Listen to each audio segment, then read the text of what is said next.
Good day, and thank you for standing by. Welcome to Nasdaq first quarter 2023 results conference call. At this time, all participants are on a listen-only mode.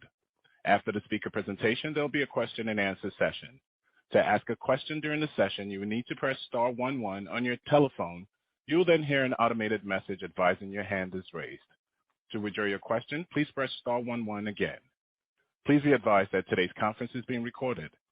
I would now like to hand the conference over to Atul Garrett, Senior Vice President, Investor Relations. Please go ahead. Good morning, everyone, and thank you for joining us today to discuss Nasdaq's first quarter 2023 financial results. On the line are Adena Friedman, our Chair and Chief Executive Officer, Ann Dennison, our Chief Financial Officer, John Zecca, our Chief Legal, Risk, and Regulatory Officer, and other members of the management team. After prepared remarks, we will open up the line to Q&A. The press release and presentation are on our website. We intend to use the website as a means of disclosing material, non-public information and complying with the disclosure obligations under SEC Regulation FD. I would like to remind you that certain statements in this presentation and during Q&A may relate to future events and expectations, and as such constitute forward-looking statements within the meaning of the Private Securities Litigation Reform Act of 1995. Actual results may differ materially from these projections. Information concerning factors that could cause actual results to differ from forward-looking statements is contained in our press release and in periodic reports filed with the SEC. I will now turn the call over to Adena. Thank you, Atul, and good morning, everyone. Thanks for joining us. Before I start, I would like to welcome Atul Garrett to the Nasdaq team as our new Investor Relations Officer. I know he's looking forward to meeting each of you very soon. I will now turn to my remarks today, which will focus on Nasdaq's first quarter performance and the solid progress we're making to deliver on our strategic objectives. I will then turn the call over to Ann for a review of our financial results. Let's begin with the current market landscape. Nasdaq continued to perform well in what was clearly a very dynamic operating environment, with a shock to the banking sector happening amid an already uncertain macro backdrop. During this challenging period, we delivered solid financial performance while demonstrating operating and strategic momentum across each of our divisions. We achieved a new milestone for our anti-financial crime division with the signing in April of our first Tier 1 client with over $1 trillion in assets for our fraud solutions, including the comprehensive fraud detection capabilities across wires, ACH, and checks, as well as case management and reporting functionality. We maintained our leading position in U.S. cash equities and equity derivatives trading while seeing strong demand for both our ESG services and our SaaS-based market technology solutions. Overall, the current uncertain financial backdrop highlights the value of our diverse platform of mission-critical solutions. In the first quarter, we also saw a generational technology breakthrough with the emergence of new artificial intelligence tools called generative AI. While the debate surrounding use cases for generative AI needs time to evolve, it is clear to us that companies that have invested in modern technologies, including cloud architecture and deployments, modern APIs, and machine learning, are poised to take advantage of this new era of technological advancement. At Nasdaq, we've been focused on investments to modernize our technology across our businesses, and therefore we're well positioned to incorporate more advanced AI capabilities in the future. Against this evolving economic and technological backdrop, our team remained hyper-focused on delivering for our clients. Our results underscore our ability to navigate successfully amid a dynamic market environment and to deliver on our long-term commitment to provide world-leading platforms that improve the liquidity, transparency, and integrity of the global economy. Now let's turn to our results. I'm very pleased to report Nasdaq's solid financial performance for the first quarter of 2023. We achieved $914 million in net revenues, an increase of 2% compared to the prior year period, and an increase of 4% on an organic basis, excluding the impacts of changes in FX and an acquisition and divestiture. Revenues across our solutions businesses were $646 million, up 4% from the prior year period, driven by organic growth of 5%, partially offset by the impact of changes in FX. Excluding the index business, which declined by 10% due to a continued weak beta backdrop, revenues in our solutions businesses increased 8% organically compared to the prior year period. Our total annualized recurring revenue, or ARR, increased 7% to $2 billion. Annualized SaaS revenues totaled $729 million for the first quarter, which represents an annual growth rate of 11%. Our SaaS revenues now comprise 36% of total company ARR. Across each of our divisions, we delivered well for our clients during the quarter. In our Capital Access Platforms division, we delivered $416 million in total revenue in the first quarter. Despite growth in data as well as in workflow and insights, headwinds across our listings and index businesses resulted in flat organic revenue for capital access platforms year over year. Index experienced a 10% revenue decline and listings was stable year over year. While our index business continues to show year-over-year declines due to higher market levels at the start of last year, during the first quarter, we did experience a 5% improvement in average AUM from the fourth quarter of 2022. If the markets continue to demonstrate some level of recovery from last year, we should experience an improving year-over-year index performance as we continue through 2023. Data and listing services revenues grew 4% organically, driven largely by higher international demand for our proprietary data during the period. Our workflow and insights business revenue grew 5% organically, which reflects continued demand for our IR, ESG, and analytics solutions as clients navigate a dynamic and challenging market environment.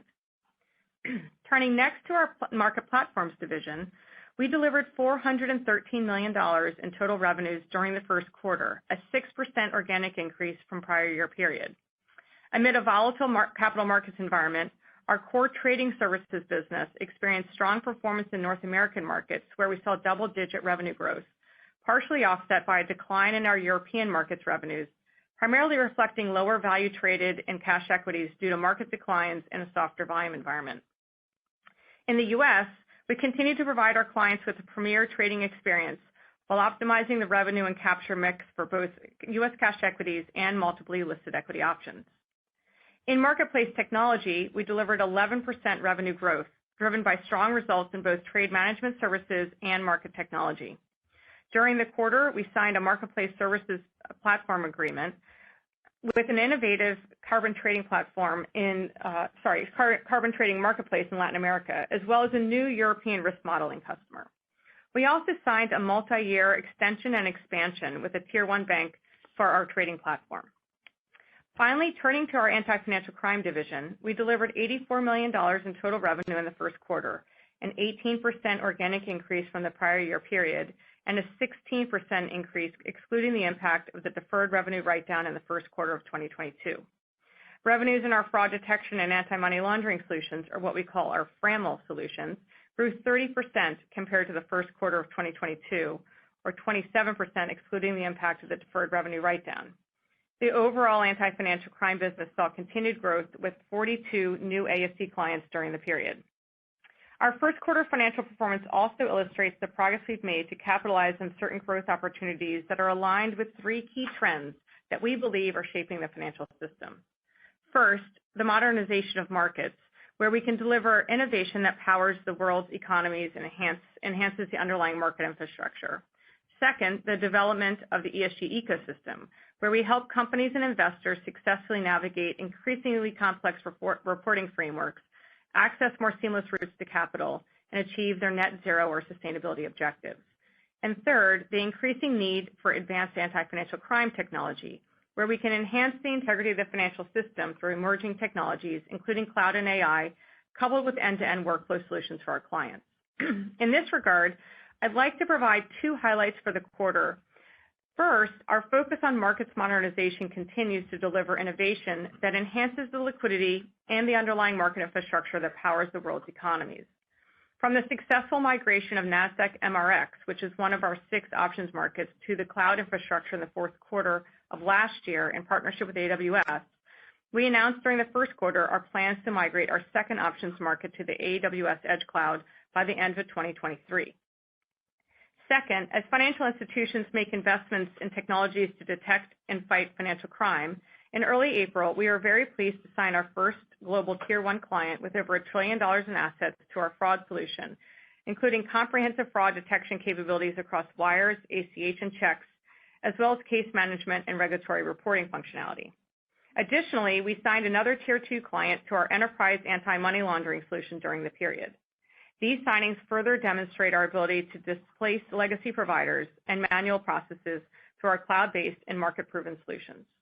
As we look ahead, I want to take a moment here to discuss in more detail the breakthrough developments in the field of artificial intelligence, which have captivated businesses across all industries concerning its applicability and impact. As a result of our years of investment in our cloud-architected market solutions and SaaS applications, coupled with our recent acquisitions of advanced cloud-based investment analytics and anti-financial crime solutions, I believe Nasdaq is uniquely positioned within our sector to play a leading role with this technology in the future through the responsible deployment of AI to drive meaningful impact to our business, products, and clients. To date, we've been very intentional in migrating critical workloads and capabilities into a cloud environment with modern APIs to support client connectivity and functionality. We've also built unique data sets across various areas of our business. Both are foundational to our ability to leverage this generational shift in the technology. While we're just beginning the process of evaluating specific ideas for the use of generative AI in our products and across our business operations, we see compelling opportunities to lever broader AI models, including deep reinforcement learning, predictive control, and computer vision across our business divisions to support our strategic efforts to enhance the liquidity, transparency, and integrity of the financial ecosystem. This is already happening in various elements of our business today. For example, in our anti-financial crime business, Verafin has integrated AI and machine learning into their solutions and capabilities since their founding 20 years ago. The combination of the advanced data sets combined with the self-learning capabilities of the AI and machine learning models is a key differentiator for the product. This improves the efficiency in the banking industry's daily compliance processes and achieves a step change in their ability to detect and stop money laundering, fraud, and market abuse across their networks, as well as to reduce false positives. In our market platforms division, we're in advanced stages of new product developments that incorporate AI, including new dynamic order types that improve our clients' fill rates while minimizing market impact. In fact, we have submitted for regulatory approval our first AI-based market order type, which is context-aware, meaning that it is designed to incorporate awareness of market conditions on a real-time basis. As we seek out more ways to leverage AI across other parts of our business, we intend to take a principled approach to leveraging generative AI for the right purpose. Our data scientists and agile development teams will continue their research and development responsibly so that our regulated and unregulated businesses can deploy this technology to create and maintain fairness across markets and develop more advanced solutions to fight crime. We look forward to updating you on our progress with these opportunities in the quarters to come as we continue our journey to become the trusted fabric of the global financial system. Before I turn the call over to Ann, I'd like to offer some final comments on the operating environment as we move further into 2023. When we gathered in January for our fourth quarter results call, we discussed some of the impacts and market-driven headwinds that we were beginning to see related to the market environment and the uncertainty in the global economy. As we progressed through the first quarter, as we expected, we saw a decrease in the total number of operating company IPOs versus the prior year period, as companies put their IPO plans on pause while investors closely monitored interest rates and correlated inflation figures. Despite the slower start to the year, we maintained our track record for winning new operating company listings across our U.S. and European markets in the first quarter. In the U.S., we welcomed 30 new operating company IPOs during the period for a 91% win rate, bringing 7 of the top 10 IPOs by proceeds raised.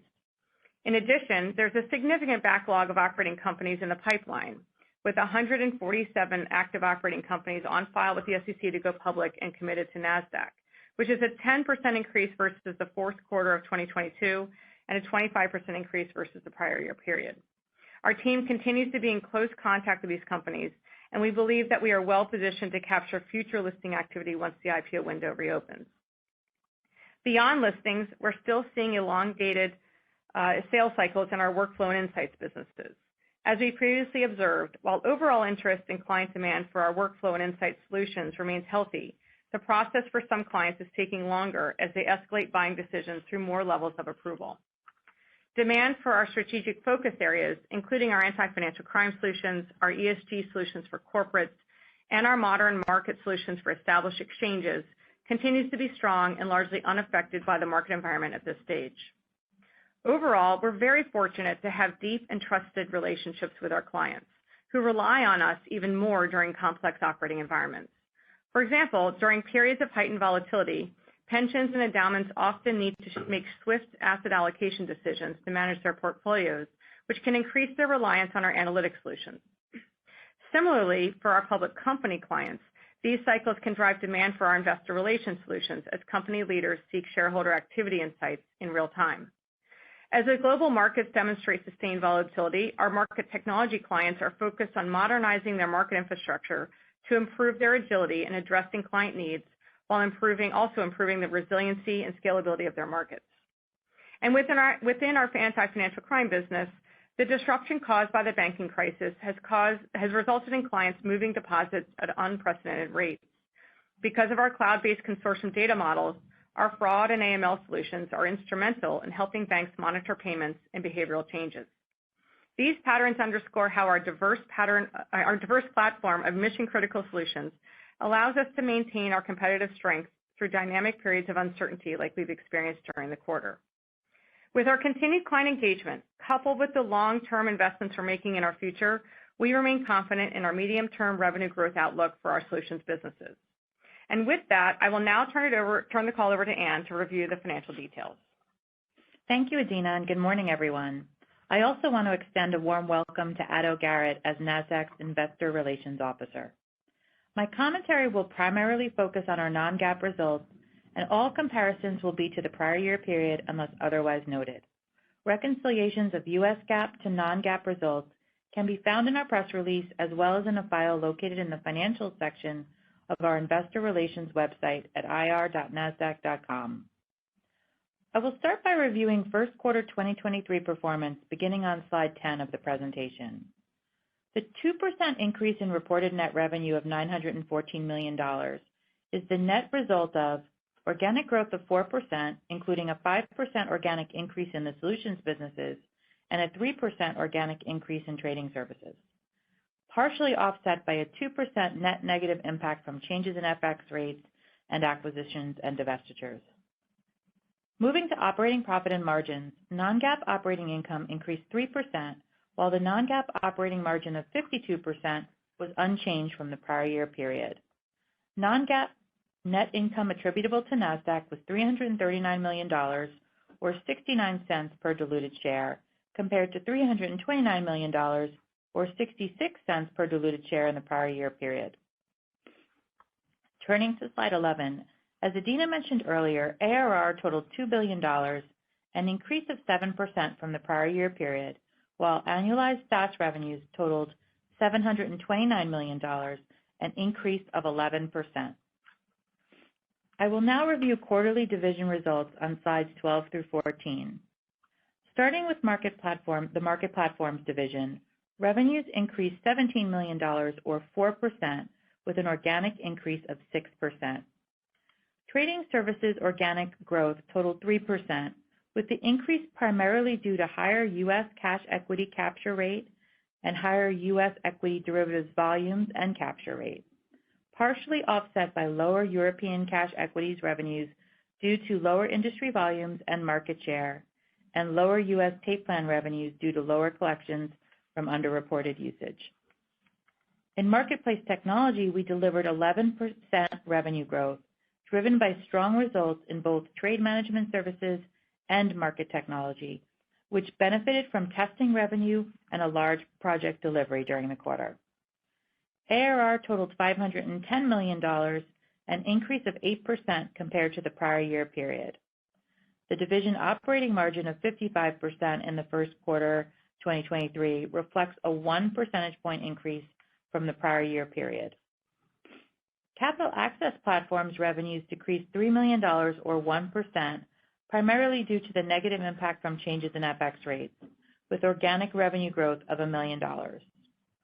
Growth in the division was mixed for the quarter, with a decline in index revenues significantly impacting the overall growth of the division.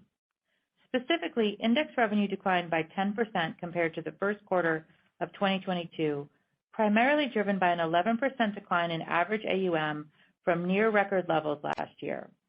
Transactional licensing revenues were flat, as a 20% decline in trading volumes in futures contracts linked to the Nasdaq 100 index was offset by higher pricing per contract and favorable mix. Additionally, we saw net inflows over the trailing 12 months of $23 billion. In listings, we maintained our leadership position with a 91% IPO win rate for U.S. operating companies. the Nasdaq stock market welcomed 7 of the 10 largest U.S. operating company IPOs by capital raised in the first quarter of 2023, including Nextracker, which raised over $600 million in proceeds, as well as the spin switch of GE Healthcare. In data, we have seen an increase in proprietary data revenues driven largely by higher international demand.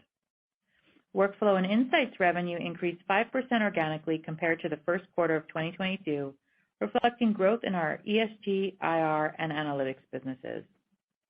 ARR for Capital Access Platforms totaled $1.2 billion, an increase of 5% compared to the prior year period. The division operating margin was 54% in the first quarter of 2023, a decrease of 1 percentage point from the prior year period. Anti-financial crime revenue increased $12 million or 17% compared to the first quarter of 2022.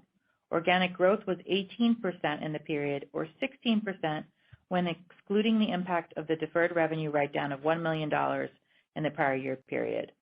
The growth reflects healthy demand for fraud detection and anti-money laundering solutions, as well as our SaaS-based surveillance solutions.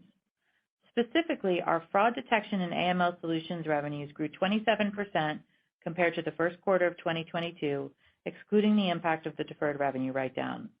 Surveillance revenues grew modestly compared to the first quarter of 2022, as growth in subscription revenues was partially offset by lower professional fees.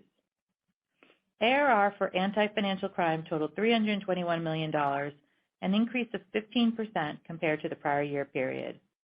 Signed ARR, which also includes ARR for new contracts signed but not yet commenced, totaled $354 million, an increase of 20% versus the prior year period.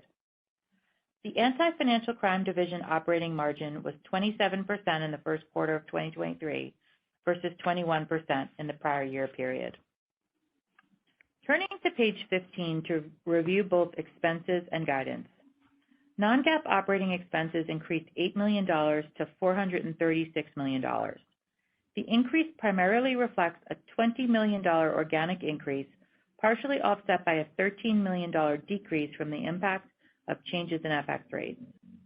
The organic expense increase is primarily driven by higher compensation and benefits expense and computer operations and data expense as we invest in our businesses. The higher compensation largely reflects our 2022 investment in new employees to drive long-term growth. Compared to the fourth quarter of 2022, which featured higher sales activity to finish the year, expenses declined primarily due to lower marketing, travel, and professional services expense. During the quarter, we completed the first phase of a review of our real estate and facility capacity requirements due to our new and evolving work models. We reduced our footprint and recorded an impairment charge of $17 million related to our lease assets and related leasehold improvements. We are updating our 2023 non-GAAP operating expense guidance to a range of $1.78 billion to $1.84 billion. The midpoint of the expense guidance range is unchanged and still represents an increase of just over 5%, including 1% related to our digital asset strategy. The increase primarily reflects our continued investments to drive growth across ESG, anti-financial crime, and market modernization.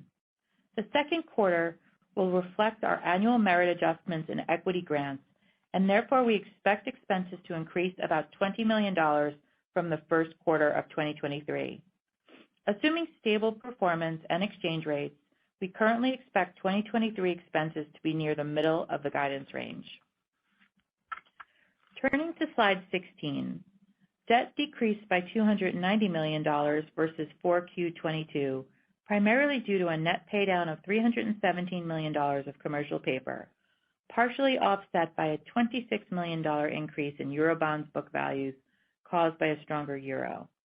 Our total debt to trailing 12 months non-GAAP EBITDA ratio ended the period at 2.6 times, down from 2.7 times in the fourth quarter of 2022, and there are no long-term debt maturities until 2026. With our strong balance sheet and cash flow generation, including $1.5 billion of free cash flow on a trailing 12-month basis, we continue to be well-positioned to support growth in a variety of macroeconomic backdrops. During the first quarter of 2023, the company paid common stock dividends in the aggregate of $98 million and repurchased shares for $159 million. The repurchases complete our objective to offset employee share dilution for the year.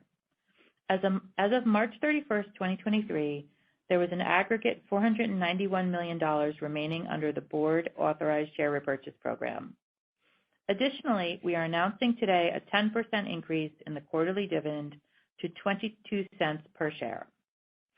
In closing today, Nasdaq's first quarter results reflect a continuation of the company's ability to consistently perform well across a wide range of operating environments. Thank you for your time, and I will turn it back over to the operator for Q&A. Thank you. As a reminder, to ask a question, you would need to press star 11 on your telephone. To withdraw your question, please press star 11 again. We ask that you keep your questions to no more than one, but please feel free to go back into the queue, and if time permits, we'll be more than happy to take your follow-up questions at that time. Please stand by while we compile the Q&A roster. And I show our first question comes from the line of Rich Repetto from Piper Sandler. Please go ahead. Yeah, good morning, Adena, and good morning, Ann. I guess. Hey, Rick. Thank you, Adena, for giving us sort of a lot of info on the outlook of the business in the prepared remarks. But I guess if I was to zone in on the outlook in sort of the sales cycle businesses, the anti-financial crime and market infrastructure, you talked about in AFC that there was a lot of deposit movement. But the deposit movement appeared to go to the large banks. How are you doing, and what's the outlook for the tier 2 banks? And just a little bit more color, I guess, on the sales cycle with market infrastructure. Has that been impacted at all, I guess, by market volatility? Sure. Thanks, Rich. So with regard to our AFC solutions, we generally are seeing a continuation of a normal sales cycle environment. As I said, we did sign 42 new clients into our AFC business in the first quarter. And we do a lot of work across actually all of our solutions to look at what is our normal time to close, how do we engage with our clients, what does our pipeline look like. And as we've been looking across AFC, market tech, and as well as other parts of our solution segments, I think that we're finding a relatively normalized environment. Where we are seeing more elongated sales cycles are in our workflow and insights businesses, which really cover kind of our IR, governance, and analytics businesses. But within AFC, we actually have a really healthy pipeline of opportunities in both tier 2 and tier 1 banks. We're really pleased to sign our first tier 1 bank in April, and we signed another tier 2 bank, as we mentioned, in March.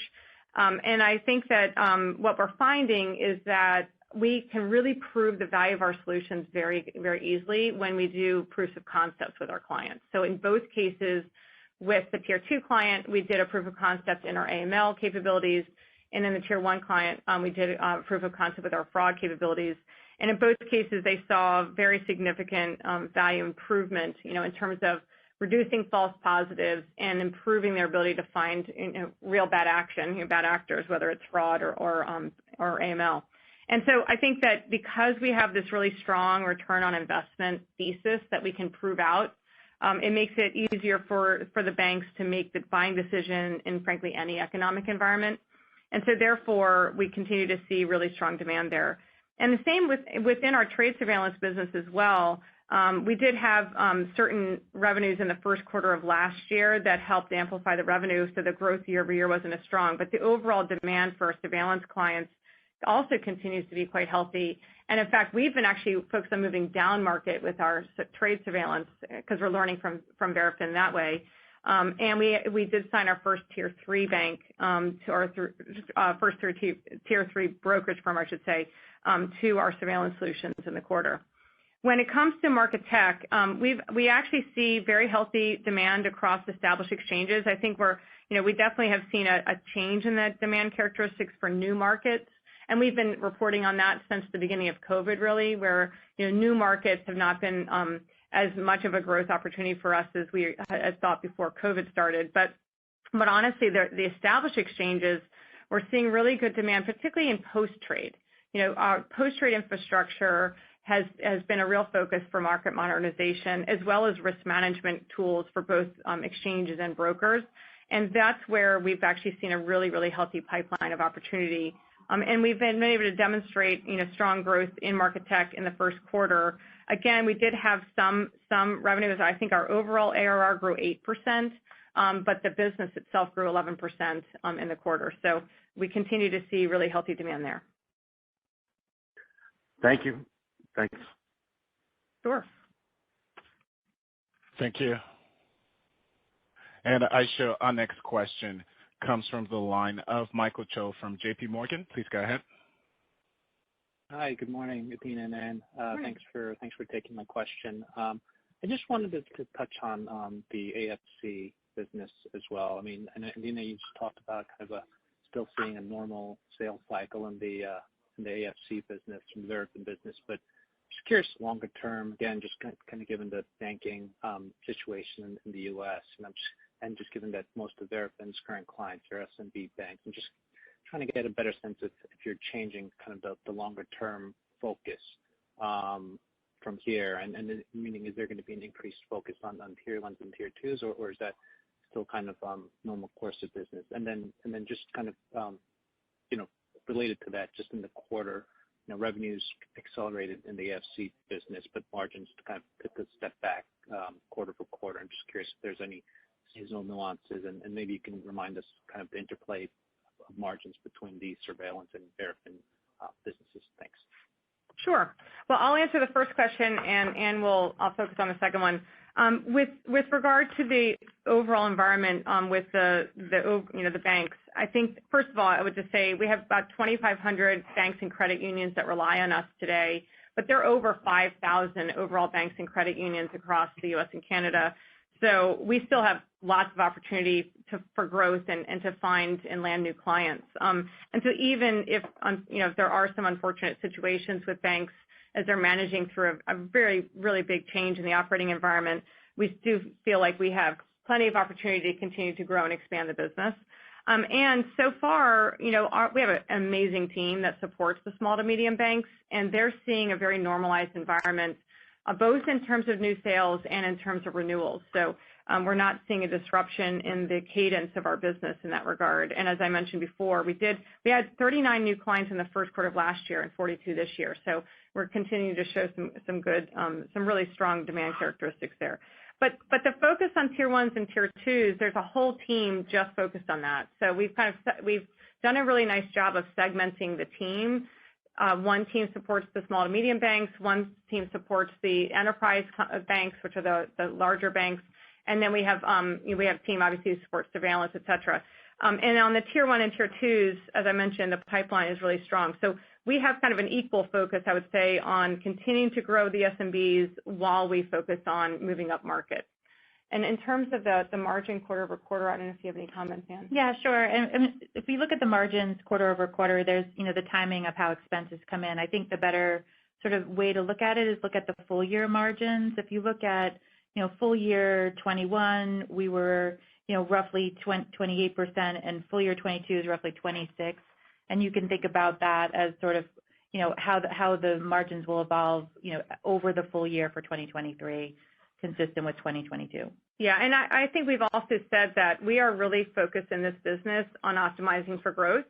And so we want to make sure that as we're taking in more revenue, we're reinvesting that revenue to continue to really amplify the growth of the business. So the margin's wonderful, but it's also something where we are focused on making sure that we're investing in our growth there. Okay, great. Thank you so much. Thank you. And I show our next question comes from the line of Alex Kramm from UBS. Please go ahead. Yeah, hey, good morning, everyone. Just staying on the Verafin, surprise. But you mentioned that tier one win. I think, Adena, you gave a lot of detail on the scope already, but maybe you can expand a little bit in terms of how much of the solution that you're providing is, I guess how much more upsell there potentially is, like how much of the potential capabilities are you selling? Can you give us a little bit of this, can you give us some color on the size of this deal and again, how that could grow over time. And then you obviously didn't disclose the win, but what we've seen in the past is once a firm like you gets like a big win like this, you're using it as a marketing opportunity. So just how do you think, or how have the conversations already maybe changed now that you finally have one of those big banks? Because obviously all of them talk to each other. So should that potentially drive an acceleration from here? Thanks. Great. Thanks, Alex. So actually, it is interesting to see the opportunity here. So we went in having conversations specifically on fraud detection, and they did a POC with us on that. And once they saw the quality of the outcomes, then they started to say, well, let's look at the rest of the platform. And so they didn't just take the detection capabilities and plug it into their platform. They actually had a collection, or they have a collection of smaller platforms, and they said, let's actually replace everything we do with fraud with the Verafin solution. So that means that we have fraud detection across all of their payment types as well as our workflow solutions. So our investigations tools, our case management tools, as well as our regulatory reporting tools. So it ended up being a bigger opportunity. But even with that, it was only for the U.S. portion of the bank. So we do have an opportunity over time to move internationally. And they're not using any of the AML capabilities that we have. So we also have an ability to continue to expand as they think more broadly about their anti-fin crime needs to take on more of our capabilities as we continue to work with them. We obviously have to prove ourselves with them that we are really great as we've been able to show so far, and that we have a smooth implementation, and those will be the key proof points. But we're already having conversations about how they can think about a broader use case. And that's actually what's exciting about going into the larger banks, both tier ones and tier twos, is that their needs are very expansive. We're going in with modules that really show like clear ROI. But as we engage with them and they start to see the broader platform, they start to think about how they can use us more. And so there is a really good land and expand approach that we can take here. And you're right about breaking through the barrier. Getting to that first tier one win has been a very important milestone for us because now that we can prove ourselves there, it will make it easier for other banks to say, okay, I'm not taking a risk here. I'm actually taking a proven solution. And as you said, they do talk to each other. So we do see it as a way to help accelerate other conversations. I would just say, though, that it's not something where we have, we're going to have, them lining up to have every single quarter, we're going to have a big announcement. But I think that we are starting to have a really good pipeline that will give us more of a regular cadence as we go further. And lastly, in terms of size, we don't disclose that, but I would remind everyone that it is not included in the Q1 signed ARR because it was signed in April. So it will be included in Q2. Very good. Thank you. Thank you. Thank you. And I show our next question comes from the line of Owen Lau from Oppenheimer. Please go ahead. Good morning, and thank you for taking my question. I really want to ask about AFC, but there are lots of questions already. But maybe we can switch gear a little bit to AI. So, Adena, you talk about there are many benefits of AI, and Nasdaq has been leveraging this technology in many different areas. Maybe can you please talk about any additional area other than AFC and maybe modernization of the market you can further leverage AI? And then I think more importantly, can you also talk about, do we need some kind of regulations around AI so that bank actors are held accountable for using this technology? Thank you. Sure. Yeah. It's been a big topic of conversation internally. We've had some fun with ChatGPT internally, by the way, we said we've had a good time learning about it. But at the same time, it is quite serious in terms of, where we see opportunities to leverage the AI across the business. So as I mentioned, we already are leveraging AI and AFC, and that's a very known use case for us. We have real opportunities also to bring more of that into our surveillance capabilities, and so that's been a really fun collaboration across Verafin and the surveillance team. We also have, and I mentioned that we are starting to work with AI in our markets, and I would point to a couple things. First, actually, on just managing our market infrastructure, we're using some of the predictive AI tools to be able to make sure that we're managing our, doing capacity planning and managing our servers in a really, really dynamic way. And I think that's been really helpful to our infrastructure team in thinking about just managing infrastructure in general.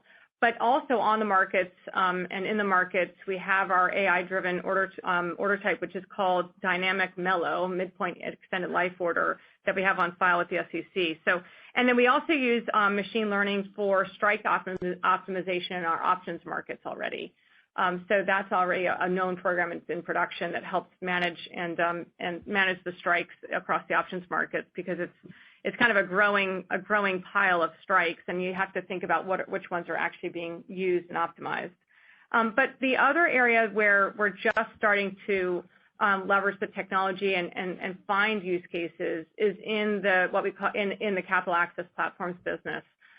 We've been doing some intelligent data scraping for our ESG business to help bring more information to corporates and to provide them more insights into the ESG characteristics of them and their peers. We also have just an incredibly rich data set across all of our insights and workflow tools. And so we want to find new ways that we can provide insights to investors and corporates to help them manage their business. So we're just starting to figure out how we can use that there. And then we do already use natural language processing to help our analysts write reports for clients. So that's an area that we've been using it for quite some time. Lastly, on the point of regulation, I think this next generation of AI has, as we know, AI is a technology, it's a tool. It doesn't have a personality, even though people like to say it does. It's really the people who use the tool that create the personality for good or bad. And we definitely see the opportunity for bad actors to use these tools, and they don't have regulators. They're just, criminals are not they don't subject themselves at least to regulation. So it's really important that the regulators make sure that the good actors like Nasdaq and those that are trying to protect the system also have access to the same tools, so that we can actually use the most advanced technology available to protect the markets and to protect the financial system. And we do think that smart regulation is appropriate here, but also just really thinking about it proactively and embracing the technology for the right purposes, I think is the right starting point for regulators to use. And we're already engaging with regulators and legislators on this topic. Got it. Thank you very much. Thank you. Thank you. And I show our next question comes from the line of Michael Cyprys from Morgan Stanley. Please go ahead. Hey, good morning. Thanks for taking the question. Maybe just on the cloud migration and your AWS partnership, I was hoping maybe you can update us on the progress there of moving the markets to the cloud. It sounded like you're looking to move another options market by year end. So maybe you could just elaborate a bit on that, some of the milestones you're looking at over the next 12, 24 months. Maybe you could talk about some of the lessons learned from the journey so far and what sort of benefits you're seeing to revenues and expenses. And if not much so far, what do you anticipate in the coming years? Sure, great. Thanks, Michael. The partnership with AWS is going extremely well, and we've been really pleased with our first market, which is MRX, going to the cloud. So what we did experience is a 10% improvement in latency as we moved MRX to the cloud. And so, and we can look at that as a direct comparison, because we have one of our options markets already on our next gen trading platform, which we call Fusion, but it's on-prem. And then we have a second options market in Fusion, but on AWS. And we can see that there's a 10% improvement in latency on the AWS implementation. So really pleased with that. But both of those markets, as we've moved them onto Fusion and with one of them into AWS, we are actually seeing better market share because of the fact that we have a more deterministic trading experience across both of those platforms. And then we have seen a growth in market share across those exchanges, and I think that is highly related to the fact that the technology is as good as it is. And so we are really, really encouraged. So now we're moving our second market, our third market onto Fusion, and then moving it into the cloud. And then we also have a plan over the next several years to continue that progress. It's giving us confidence that we're moving in the right direction, and our clients are highly engaged with us. So we feel very good about it. We're not kind of trying to ascribe specific revenue to it, but rather knowing that this market modernization opens up opportunities for, as we pointed out, like new order types, new capabilities, as well as a more scalable infrastructure. And over time, we will not have to do server refreshes, right? So that'll start to show some real cost savings to us over time as we continue to bring the markets into the cloud. Great, thank you. Mm-hmm. Thank you. And our next question comes from the line of Brian Bedell from Deutsche Bank. Please go ahead. Great. Thanks for taking my question. Maybe just to zoom in a little bit on the recurring revenue growth outlook as we sort of move through the rest of this year into next year and three businesses. It sounds like the workflow and insights, obviously, with the slower sales cycles, is going to remain well below the medium term target, I think, of high single digit to low double digit. But at the same time, marketplace tech is well above that, at least year over year in 1Q of that sort of low to mid single digit pace. So question there is, are we going to, or is it your view that we'll be tracking well ahead of that medium target in marketplace tech, given the momentum you had in 1Q? And then similarly for Verafin or anti-financial crime, right now you're sort of at the lower end of that medium term target, but with the tier 1 and tier 2 implementations, maybe if you could talk about how that might work its way into the revenue stream this year, and including all the other new business that you're getting in that segment, and whether we'll move back into that medium term 18 to 23% target growth rate this year. Thank you, Brian. Well, as you know, we don't give specific in-year guidance, so but I can give you some color commentary. I think that when it comes to the workflow and insights business, I think that we definitely are seeing, as we've said before, kind of a mixed environment there, and in a longer sales cycles. We are very engaged with clients, but the fact is that they have to go through more gates to get approvals.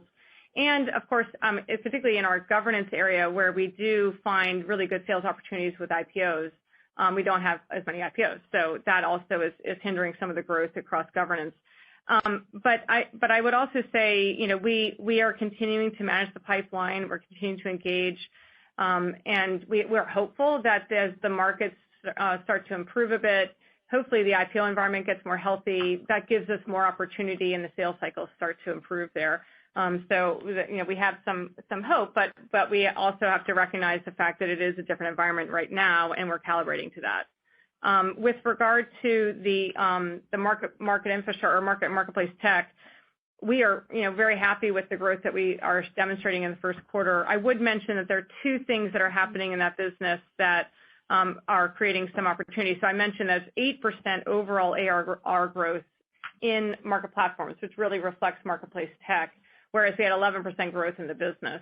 And the 11%, that delta really comes from some testing revenue we got in our trade management solutions business, and a delivery fee that we got in our market tech business. So I would kind of calibrate a little bit on that as you think about the rest of the year.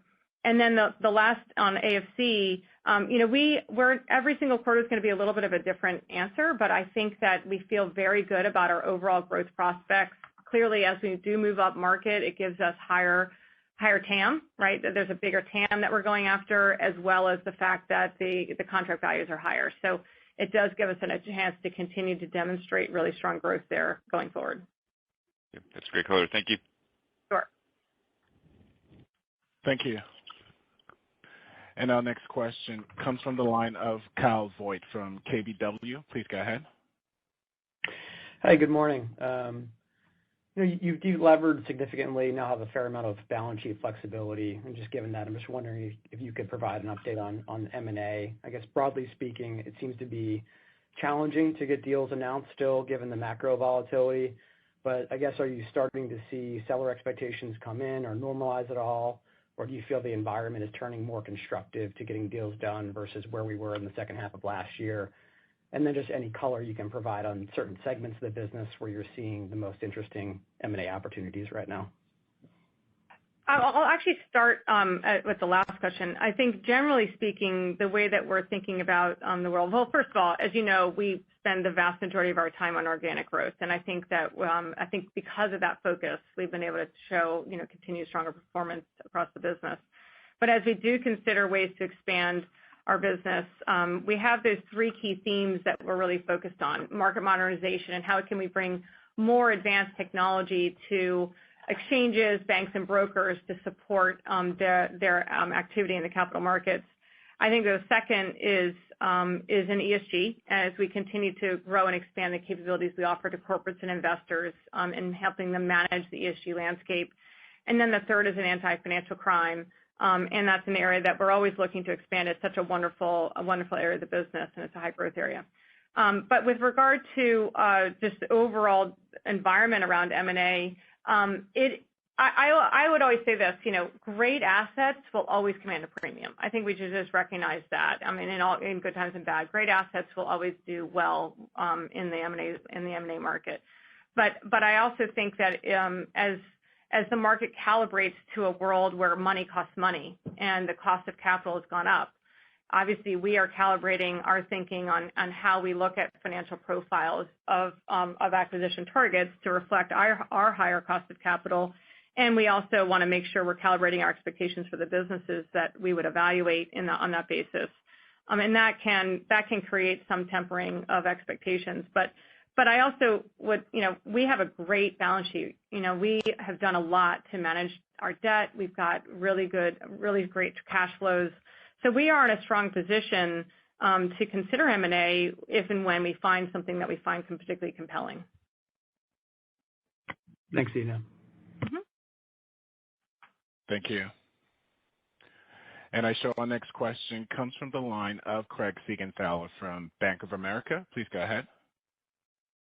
Hey guys, Adina, congrats on the Tier 1 bank signing, but actually all my questions have been asked, so I think I'm good right now. Okay, great. Thanks, Craig. Thank you. And our next question comes from the line of Alexander Blostein from Goldman Sachs. Please go ahead. Hi, good morning, everybody. I was hoping we could talk maybe a little bit about pricing.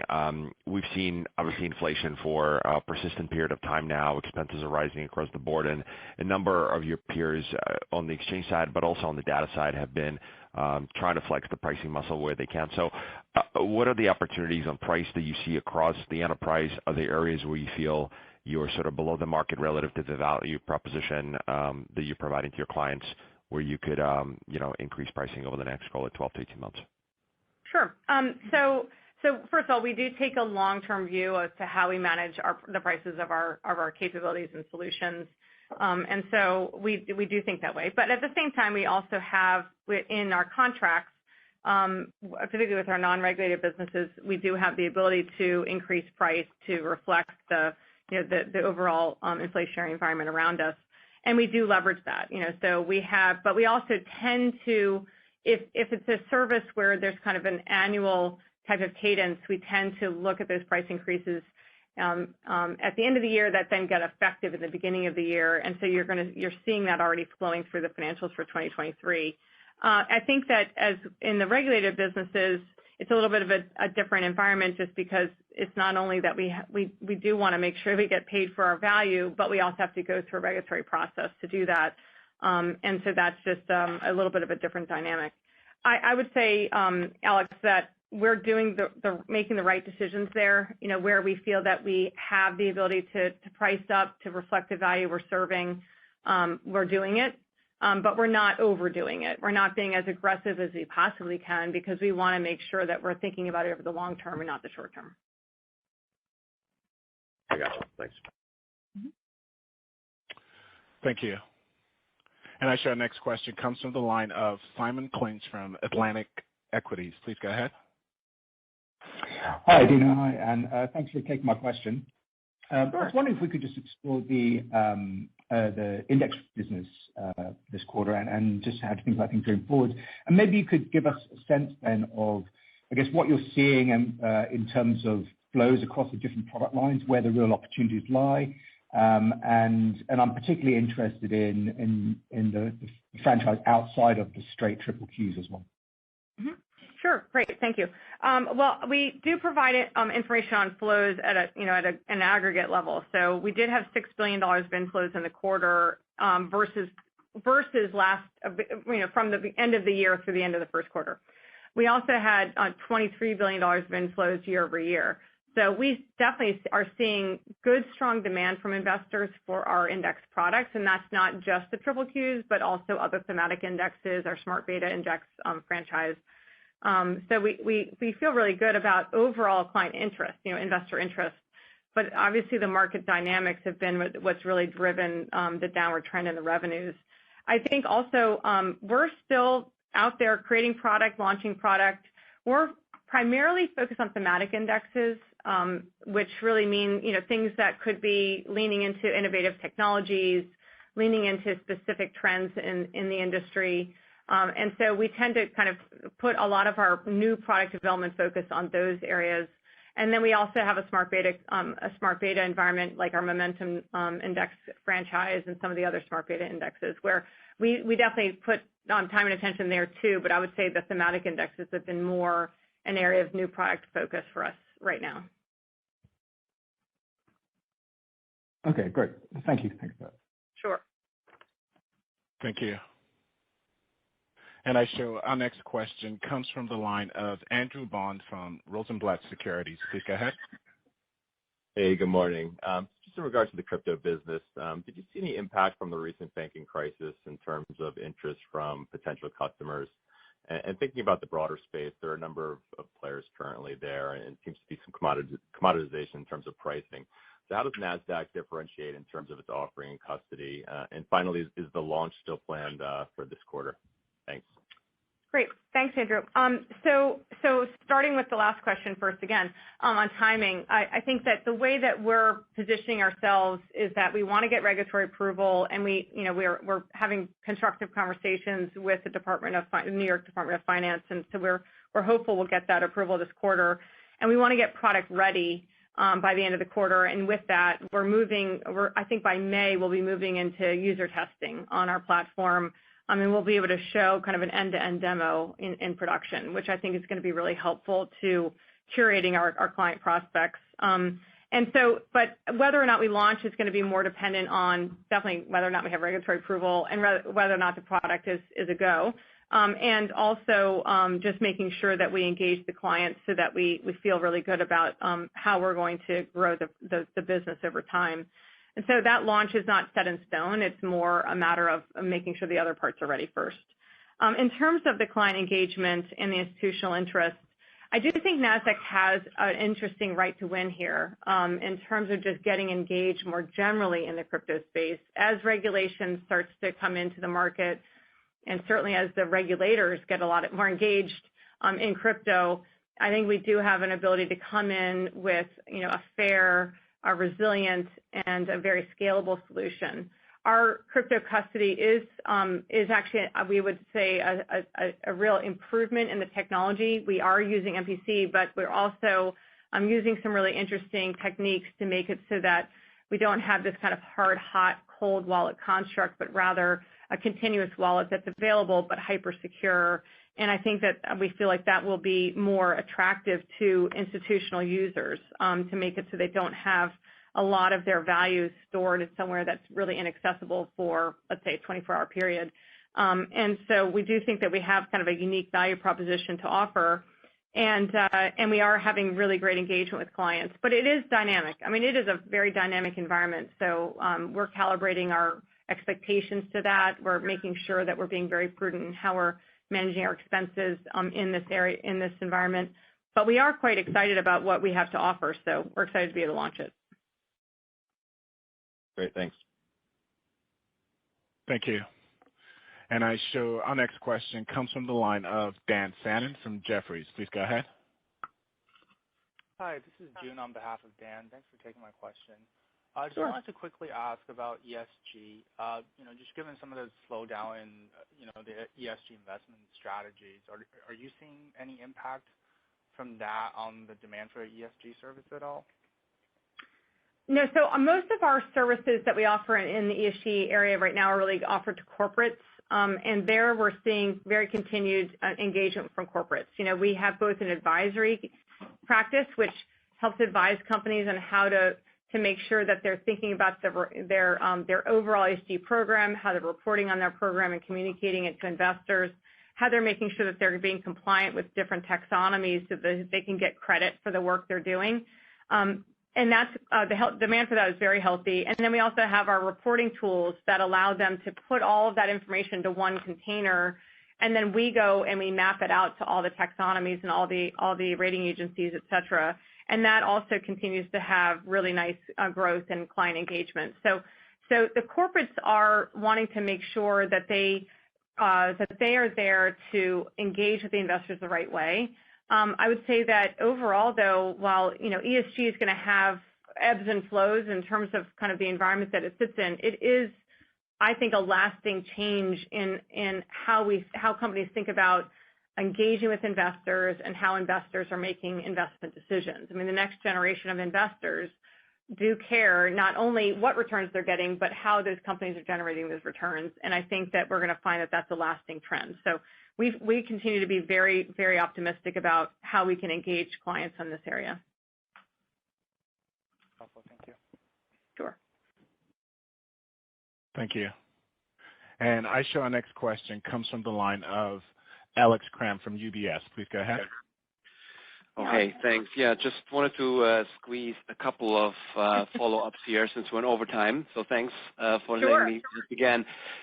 So two things. One is a quick one, and I think this is for Ann. Back on financial crime, I mean, you've been giving the signed ARR metric, and we only have limited history, but obviously I think you can use that to back into net sales, which I think were $16 million this quarter. It was $6 million a year ago, so almost triple.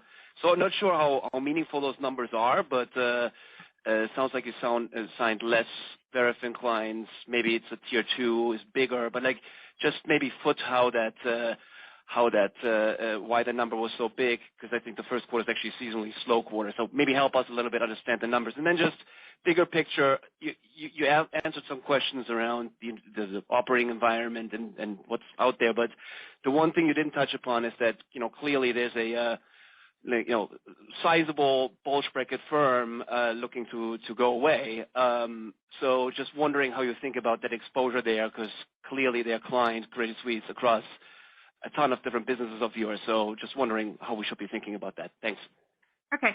So on the AFC side, we actually did have, I remember the Q1 of last year was particularly, I would say, a slower quarter than normal for AFC, but we did have 39 new clients then. This year we have 42. So we do have more new clients signing up this year than last year. And as you said, the ARR associated with larger clients is going to be higher. So I think that helps also. I can't give you a complete bridge from the 6 to 16. We're going to have to go back and look at that. But generally speaking, we have, I think that we are seeing some strong revenue tailwinds as we continue to engage with clients and upsell and sell new customers. So I think that's really the engagement. Also recognize that when we do renew contracts with clients, we don't do annual increases, but we actually charge on renewal, and that also gives us an opportunity to upsell the clients. So that's been a pretty active environment on that as well this year. So I think that gives you, hopefully, Alex, some more color there. On Credit Suisse, the impact of Credit Suisse, first of all, it's going to take a while for us to fully understand how the two organizations are going to come together and what kind of impact that has on their capital markets business. But I would say that, if Credit Suisse, if we see trading moving away from Credit Suisse, it's going somewhere. And so we're continuing to see, healthy volumes, healthy liquidity. It's just that volume will probably move to other players, and then it's a matter of us making sure we're engaging with those players to get the flow. With regard to other solutions like, our anti-financial crime solutions, namely our surveillance solutions, that'll be up to how they organize themselves to understand, how we will continue to manage that contract going forward. We don't have a line of sight into that at this point. And I think those are probably our bigger areas of exposure to Credit Suisse right now. Right, Ann? Agreed. Yeah. Excellent. Thank you very much. Okay, great. Thank you. Thank you. And I show our last question comes from the line of Brian Bedell from Deutsche Bank. Please go ahead. Oh, great. Thanks for taking my follow-up, and appreciate you going over on time here. And also, Adena, great comments on the AI strategy. It really sounds compelling longer term. Just wanted to understand on AI, How do you view that from an economic perspective? Is it are the innovations something that you can actually charge for across the businesses, or is it more of the fact that it really enhances the product and therefore improves the sales cycle and capability? And similarly on the expense side, do you view AI as creating better internal expense efficiencies? Yeah, I would say kind of all of the above. So it kind of depends on the solution. So there are going to be areas where we might be able to offer a specific bespoke solution at a premium price. There might be some areas where we, like with AFC, where it just creates a better product and that gives us better sales opportunities. And we are very focused with our AFC solutions on being a premium provider of that. So we see that because of the fact that our value proposition is higher. So we try to embed that into the overall price of the service. And then in terms of efficiency, particularly with generative AI, you start to we've had some brainstorm sessions internally, and we say looking at generative AI in the business, meaning in our products offered to clients, and then generative AI on the business in terms of how we manage it into our operations. And we see a lot of opportunities in both and ways to create more scale and efficiency.